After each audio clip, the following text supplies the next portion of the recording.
Bonjour à tous et bienvenue sur boursicoté.com pour cette nouvelle analyse technique du CAC 40 en clôture avec une séance qui confirme l'impression de consolidation que nous avions hier, puisqu'après une ouverture sur gap baissier qui avait permis un franchissement de la zone des 7335 points, on a marqué cette bougie ici qui a tout de même hésité, avec donc un contact sur la moyenne mobile 20 exponentielle, un contact donc et une tentative de comblement ici mais qui est resté au final partiel sur la zone des 7335 avec un plus haut proche des 7350 points pour au final clôturer à 7310.81.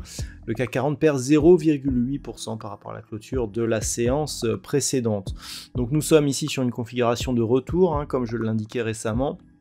Le fait d'avoir ici cette projection des deux précédents points hauts significatifs qui nous donne le point haut ici que nous avions connu lundi, indique que nous sommes toujours dans une dynamique légèrement baissière d'un point de vue court moyen terme.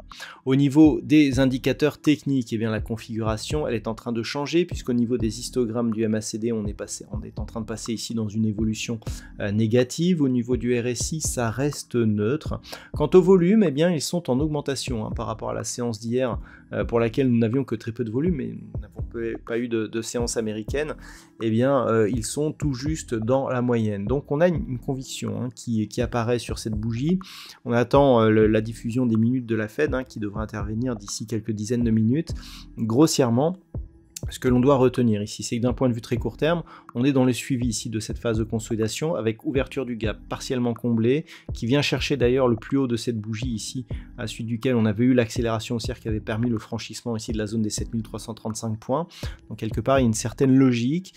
Le fait que l'on ait ce gap donc partiellement comblé, qui franchit ici et qui revient sur la moyenne mobile 20 exponentielle, nous indique qu'on est sur un mouvement très court terme qui est baissier et qui pourrait se renforcer, mais au sein d'une tendance qui, elle, reste haussière, puisqu'on alterne ici contact avec la bande de Bollinger supérieure et retour sur la moyenne mobile 20 exponentielle.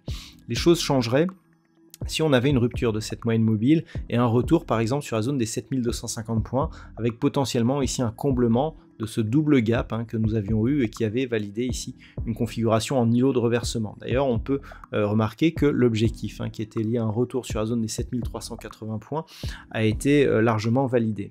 Donc, ce qu'il faudra surveiller, c'est une éventuelle cassure ici de cette moyenne mobile ou un comblement du gap qui pourrait nous rapprocher ici d'une cassure de la résistance oblique baissière.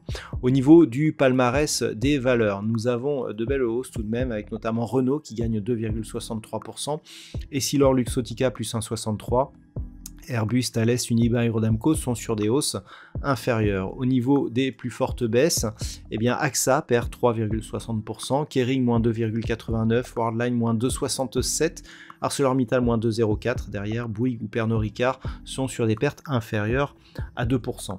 Donc ce qu'il faut retenir pour demain jeudi, c'est effectivement comblement ici de cette partie, et on voit que l'on a une zone d'ailleurs, une zone technique ici très court terme, proche des 7290 points. Si cette zone venait à être cassée, l'objectif est un retour ici sur la zone des 7250 points. Et tout pourrait changer ici sur l'éventuel comblement de ce gap sur cette zone des 7250 points. Donc par contre, si les cours repassent ici au-dessus des 7335, c'est vraiment une rupture ici de la zone des 7380 points, voire un retour ici sur cette zone de résistance qui pourrait entretenir la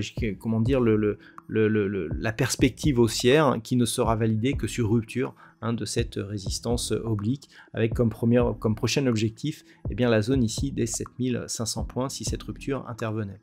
Voilà donc ce que l'on peut dire sur cette configuration technique pour aujourd'hui. D'un point de vue statistique, le fait d'avoir eu un gap non comblé, eh bien, n'a rien changé. À la statistique, on reste sur une évolution baissière donc pour cette semaine, avec une accélération même possible d'ici la fin de la semaine. Donc il ne reste plus que 2 séances. Attention, hein, les statistiques nous indiquent une poursuite du mouvement avec une conviction assez moyenne. Le nombre d'occurrences reste assez limité. Voilà donc ce que l'on peut dire sur ce point en clôture. Je vous souhaite de passer une très bonne soirée. On se retrouve dès demain pour d'autres analyses techniques, toujours sur le site boursicoté.com.